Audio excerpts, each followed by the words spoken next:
Bienvenue dans ce journal, voici les titres qui font l'actualité. Désespoir d'un père, depuis 4 ans, il tente en vain de dénoncer les attouchements dont sa fille serait victime de la part du beau-père. Un témoignage à présent, celui d'un père désespéré.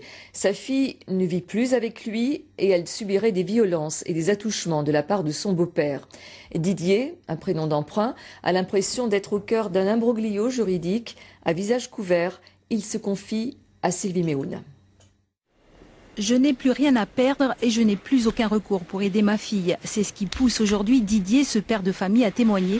Sa fille âgée de 6 ans et demi subirait depuis 4 ans, selon lui, des violences et des attouchements sexuels perpétrés par son beau-père.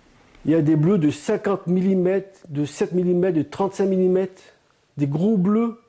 Parce que ma fille, quand il vient la toucher, elle hurle. Alors il lui met des coups de poing. Elle était venue avec un gros bleu sur la cuisse. Elle n'aurait pas eu ces bleus en tombant, vous n'avez pas posé la question? Je me suis posé la question une fois, oui, mais plusieurs fois comme ça d'affilée. Mais des gros bleus, on tombe, on a un petit bleu.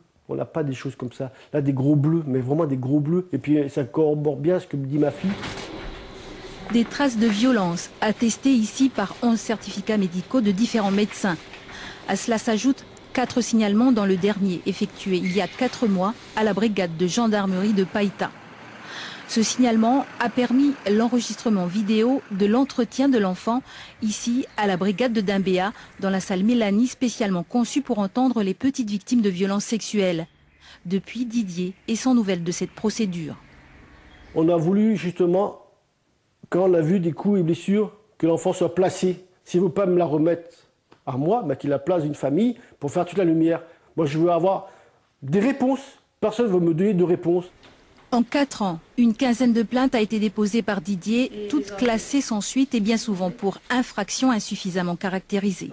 Didier est persuadé qu'il est victime d'une justice à 2 vitesses. C'est toujours le même système et malheureusement, on tombe toujours sur les mêmes personnes et ça aboutit toujours à un classement sans suite. Je ne comprends pas pourquoi il y a autant de zones d'ombre et qu'on ne fait rien du tout, malgré les signalements, je le répète encore, les certificats. Et en plus, j'ai des photos à l'appui sur les marques qu'il y a.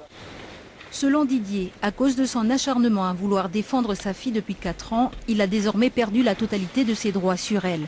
Il risque aujourd'hui 1 an de prison pour non-présentation d'enfants et dénonciation calomnieuse. Des accusations pour lesquelles il avait été relaxé en septembre 2009 à l'issue d'un premier procès. Mais le parquet a décidé de faire appel de ce jugement, verdict, le 18 janvier prochain.